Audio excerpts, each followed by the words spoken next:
Faizlə bağlı misalların həllinə baxaq. Ədədin faizinin tapılması. Tutaq ki, 60-ın 30 faizi. 60-ın 30 faizi 60 vur 30 böl 100 olacaq 18. Deməli belə, düzdürmü? İndi isə tutaq ki, 30 faizi 60 olan ədəd. 30 faizi 60 olan ədəd. 30 faizi. Deməli 60-ın 30 faizi olanda 60'ı 30'a bölüb 100'ə 30'a vurub 100'ə bölürsən. 30 faizi 60 olanda isə 60'ı 30'a bölüb 100'ə vurursan. Bildin? Bu da hardan çıxır? Yəni bunu bir də hesablayaq birinci. Böləndə olacaq bura 1, 2, olacaq 200. Yəni 30 faizi 60 olanda 200'dür. Bu hardan çıxdı? Bu ikisi hardan çıxdı? Buna baxaq hardan çıxır. Yəni bir ədədin 30 faizi əgər 60'dırsa, bu ədədin 100 faizi neçə olar? Bax, düz münasib. Yəni 100'ü vursan 60'a bölürsən, bu 100 vurursan 60'a bölürsən 30'a. Necə 200? Tənasübdür. Bu da tənasübdür. 60'ın 30 faizi. Yəni 60'ın deməli bir ədədin 100 faizi əgər 60'dırsa, onun 30 faizi nə qədər olar? O deməkdir. Yəni 30 vur 60 böl 100 böl 18. İkisi də tənasübdür. Bir də qaldı üçüncü bir tip məsələ. Bir ədəd o birisi ədədin neçə faizidir? Məsələn, tutaq ki, 30 60'ın neçə faizidir? Belə olanda isə 30'u bölürsən 60'a. Vurursan 100'ə. O da bərabərdir 50. Yəni 30 60'ın 50 faizidir. O da yenə tənasübdür. O deməkdir ki, 30 60'ın neçə faizi? 60 özü 100'dürsə, bəs 30 neçə faizidir? 30 x-dir. O da olacaq 30 vur 100 böl 60. Olacaq 50 faiz. Okay. Gördün, hamısı tənasüb əslində. Məntiqlə eləsən, yəni 60'ın özü 100 isə 30 neçədir. İndi isə artımlara baxaq. Artımlara baxaq.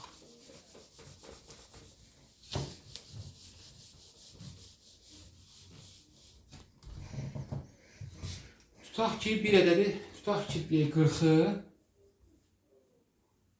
20% artırmaq. 40'ı 20% artırmaq o demək ki, birinci 40'ın 20%'ini tapırıq.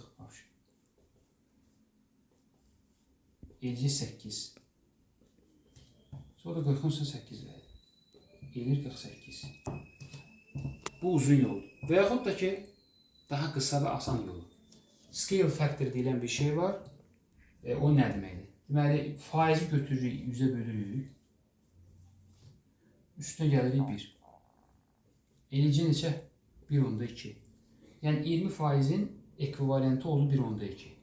Və onu da vuraq 40'a. 40 vurulsun 1/2. Eləcə 48. İstənilən bir faizi ilə göstərmək olar. Artım faizi. Tutaq ki, 30% olsaydı olacaq 1/3. 70% olsaydı olacaq 1/7. 100% olsaydı olacaq 2. 150 olsaydı olacaq 2/5. O belə art-arta gedəcək. Bunun üstünlüyü odur ki, bu belə də istifadə etmək olur. Tutaq ki, belə desəydilər ki, 40'ın 20% artır desəydilər, 40-20% artır desəydilər, onu vuracaqdı 1/2. Bir dənə də 20% artır desəydilər, alınmış 48 yenə 1/2'ye vuracaqdı, düzdürmü? Bir dənə də artır desəydilər, yenə də almışa yenə 1/2'ye vuracaqdıq. O da demək ki, hər də 1/2'ye vurulsa, demək ki, eyni rəqəm təkrarlanır da. Əgər bizə desələr ki, onda 40'ı 3 dəfə 1/2, deməli 20% artır, artır, onda belə olacaq. 40, tutaq ki, vurulsun 1/2, üstü 3. Bu əslində bizə nəyə kömək edir? Məsələn, buna deyilən mürəkkəb faiz üstürü. Məsələn, banka qoymuşuq, tutaq ki, 5000 manat pul, 5000 manat pul. İllik faiz olsun 18% və 6 illik qoymuşuq. Sorsalar ki, 6 ildən sonra Bu 5000 manat, bu 18% ilə nə qədər olacaq? Onu da beləcək. 5000 vurulsun. Bunun scale faktor nə qədərdir? 1,18. Düzdürmü? Üstü nə qədər? 6. Söz. Bax, bu mürəkkəb düsturla biz 5000-in 6 ildən sonra 18%-dən neçə manat olacağını hesablayacaq. Bax, belə bir üstün. İndi baxaq azaltmaq. Tutaq ki, 40-ı 20% azaltmaq. Bu çoxaltmaq idi, artırmaq. Azaltmaqda isə tərsini edirik. 1 çıxılsın 20 bölü 100 olacaq 0,8 və 40-ı vuracaq 0,8-ə.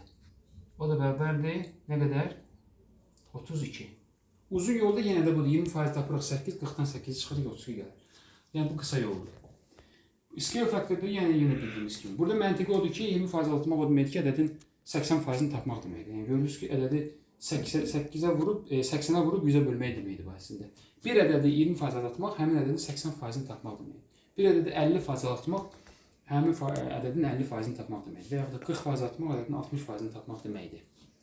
Eyni zamanda burada da eyni şeydir. Ya, bir ədədi 20% artırmaq həmin ədədin 120%-ni tapmaq deməkdir. Yəni bir ədədi 70% artırmaq həmin ədədin 170%-ni tapmaq deməkdir. Yəni əslində budur. Bu qədər.